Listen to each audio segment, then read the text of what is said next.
Welcome back to the channel where we are on a short road trip to the southwest of England. We are on our way to Exmoor in Devon. On the way we're doing a couple of stops. One in Marlborough where we are now, another in Wales Somerset where we will be visiting some of the family. Marlborough is a lovely place. We came through it last year and thought we must stop there sometime, so here we are. In this episode we'll show you Marlborough and where to park for the night and some of the prehistoric sites near the town, including Avebury stone circles and Silbury Hill.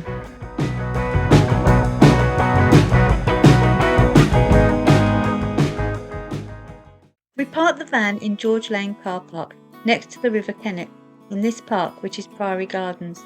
We shall tell you all about our excellent overnight park up a little later. Opposite the town hall is the tourist information. You just have to go through this red door and there's a lovely lady in there who will give you lots of leaflets and information about the town, which we've got to get us started.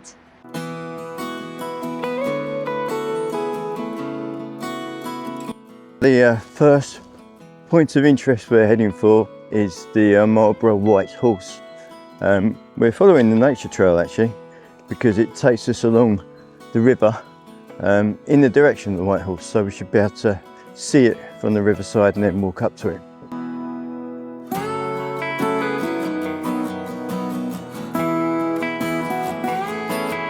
So Michelle's just pointed out the White Horse. We very nearly missed it. I was looking for something bright and white, high on the hillside. It's not quite like that. And if you can see it, it's up there. So we think this is the official way into this field and then across to the kissing gate over there. So we're getting close now. It's a shame that from this side, that tree is obscuring it.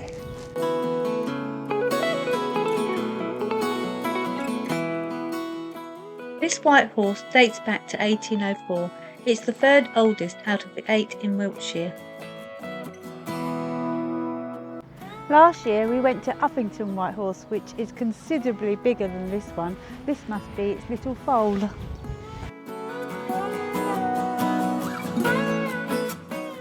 We just came across this sign that shows you all the white horses in Wiltshire, and there's the Marlborough one. You get a better view of what it looks like if you were above. And there's a total of 8. Yes. As I was kind of thinking. In Wiltshire, there are more across the country. If you want to continue with the nature walk after you've seen the White Horse, just carry on and then you get to this turning we've just passed here, which will take you down to St George's Church, and that should bring you back to the town centre.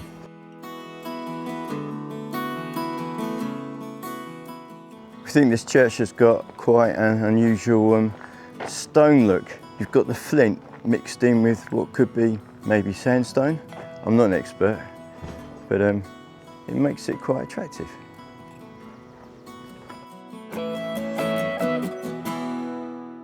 The church is a great place to stop and have lunch.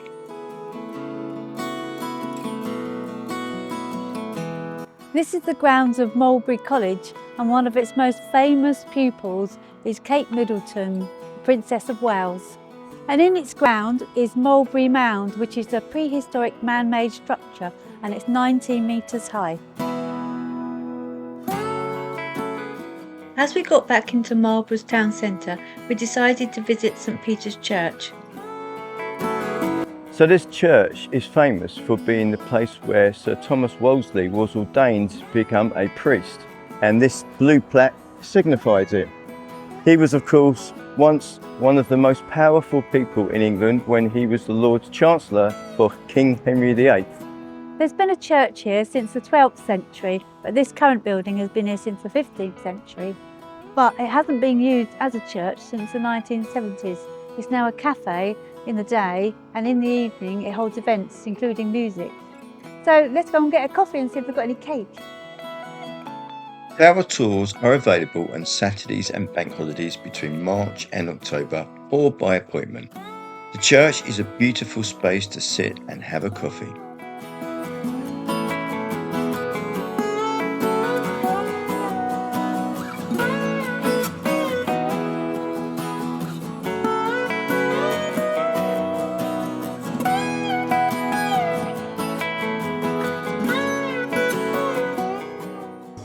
So we finished our cake and our coffee and they were absolutely delicious. I would recommend this place.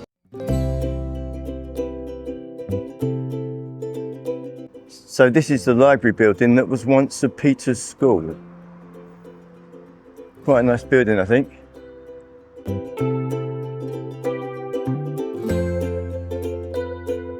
This is the town's high street. It's actually the bit that we drove through last time we were in the area.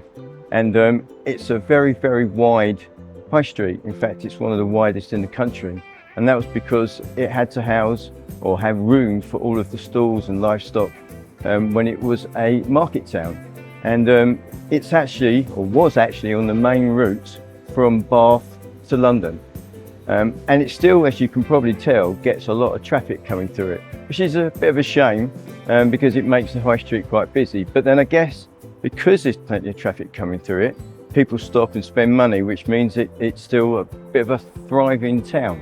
And the other thing I read is that it's got many, many independent shops. So there's not many chains. There are a few, but you certainly won't see a Wetherspoons or McDonald's.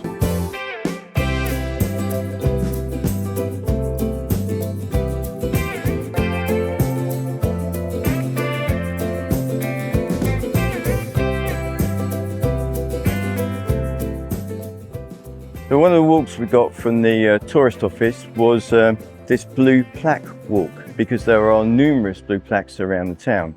One of them being this one up here, which represents the Battle of Marlborough, a Civil War battle in 1642, I think I remember that. And then there was a pub just down here called the White Hart, where Shakespeare's company once played. And lastly, Samuel Pepys wrote about the White Hart in his diary. So Samuel Pepys being the guy who wrote all about the Fire of London.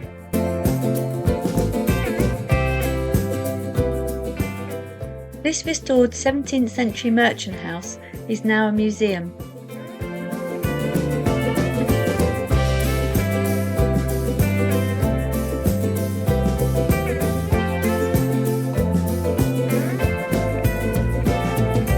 When you get to the top of the high street and go through one of the alleyways past St Mary's Church, you come to this area which is the green, and it's got very much a village green vibe to it.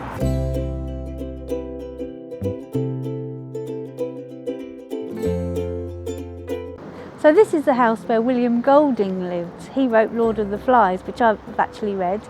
And the lady saw me looking through, through the window, and she came out to have a chat with us. And she said that there's a list of people that have lived here that she's got up. So we had a good chat with her about the town, and she gave us some recommendations of where to eat tonight. It's very friendly. There's a blue plaque for him up there.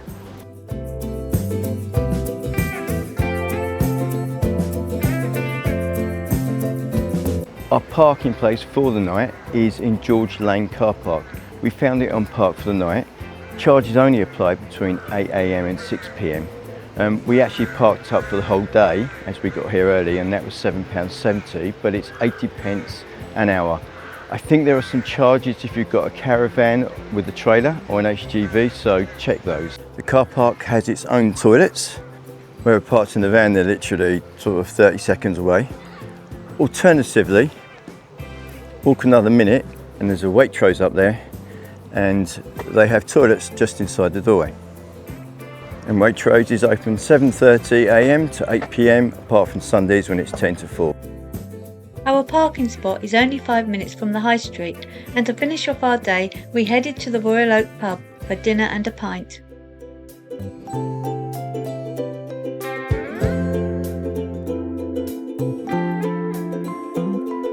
We've had an excellent day in Marlborough, and we're finishing it off with a pint, and we'll see you tomorrow. Cheers! Good morning. We've had a great night's sleep here in the car park. It was really, really quiet. There were quite a few lorries overnight that all left sort of between 6 and 1/2 past, but really, really good night's sleep. I recommend it. It was so, so peaceful. So we're just about to leave the car park because we've got to be out of here by 8, and we're going to head over to Silbury Hill, where we're going to walk from there to the Avebury Stone Circle and a few more of the places around there. So let's get going. Oh, and one more thing, the pub last night, the food was really, really nice. Beer was great, and they had a quiz in there, which was fun.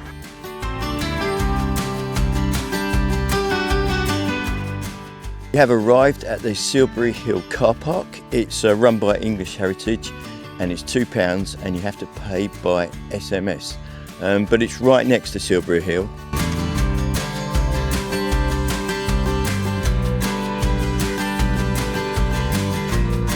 So once we've had a look at the Silbury Hill, we're then going to walk up to the Avebury Stone Circle, and I'll show you on this map here, which gives us the route that we're going to take.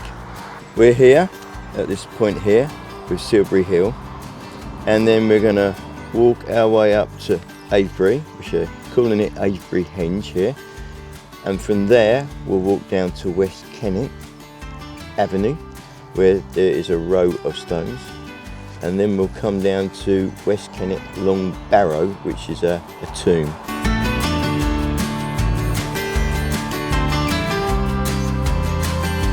You can't walk up to the top of Silbury Hill anymore, you have to come to this little viewing point. It's aged at about 2300 BC. And it took between 50 and 150 years to build because they built it in stages. It's also the largest prehistoric mound or man-made mound in Europe, and it's 30 metres high.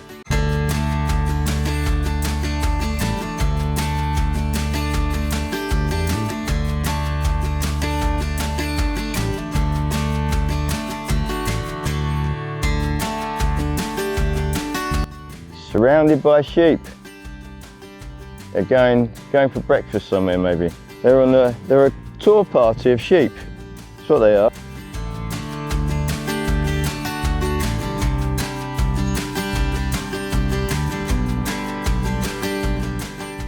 So we've arrived at Avebury Henge, and we're almost in the middle of this stone circle with a road in the middle.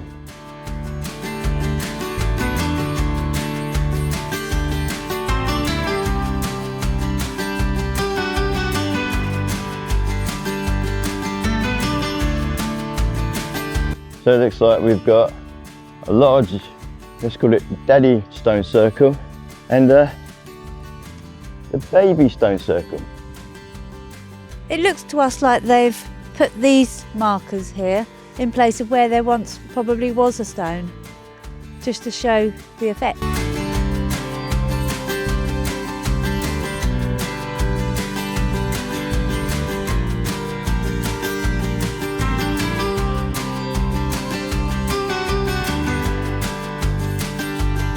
How cute, the sheep and Avebury Henge.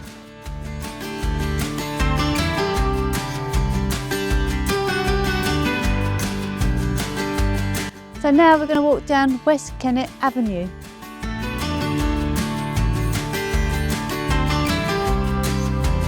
There's more of these markers showing you where the stones would have been, and it's like the avenue leads you to the stone circle.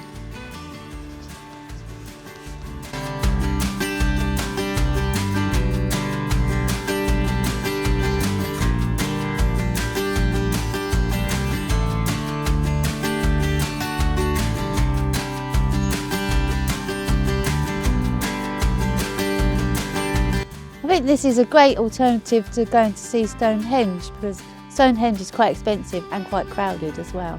So yeah, it's good.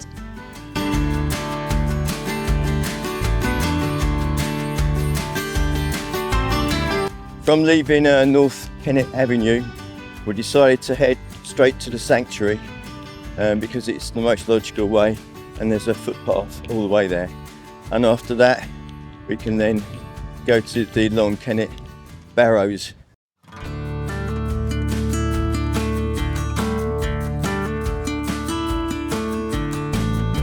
The whole area around here is littered with these prehistoric burial mounds, religious stones, and so heading down towards the sanctuary, there is the 5 barrows, small barrows I think they're called. And there's another car park here that's worth noting. So if you just want to drive and visit the sanctuary, it's just over there. It's a good stop to park.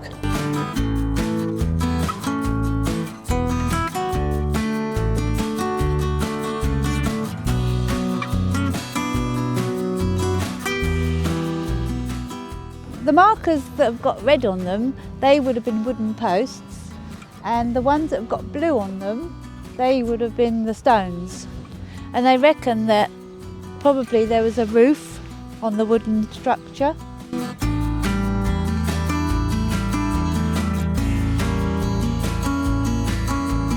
These stones here that come off of this circle, they link up with West Kennet Avenue, which we were walking along. So they link all the way to the other stone circle in Avebury, which is a long way, 2.5 kilometres. So we're going to head down to West Kennet Long Barrow, which is a tomb.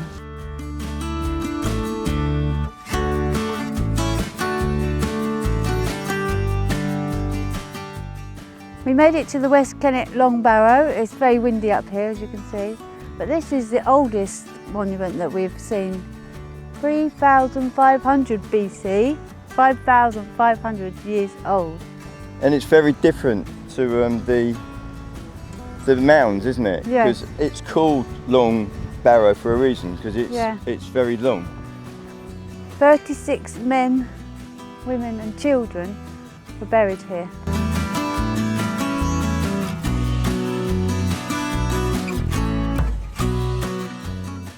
And the special thing about this one is you can walk inside. It goes in quite a long way. All of this is so finely balanced, isn't it? Yeah.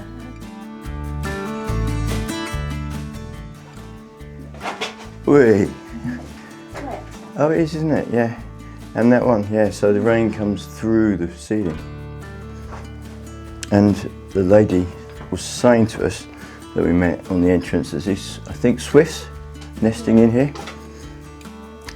And there's another tomb like this in Somerset, Stony Long Barrow, and apparently it's even longer and you can crawl through it. So there we have Silbury Hill, and that's where we're going next, back to the car.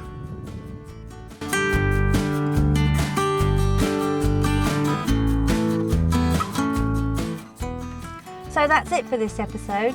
We hope you enjoyed watching us visit Marlborough and the prehistoric sites, because we really did. And we'll now continue our journey west, first to Wells in Somerset, where we're going to be seeing some family, and then to Exmoor, where we'll be staying in Linton, and that's where we will be seeing you next. So thank you for watching, and if you like this video, please give it a thumbs up because it really helps the channel, and consider subscribing. So bye for now, and we'll see you next time. Bye!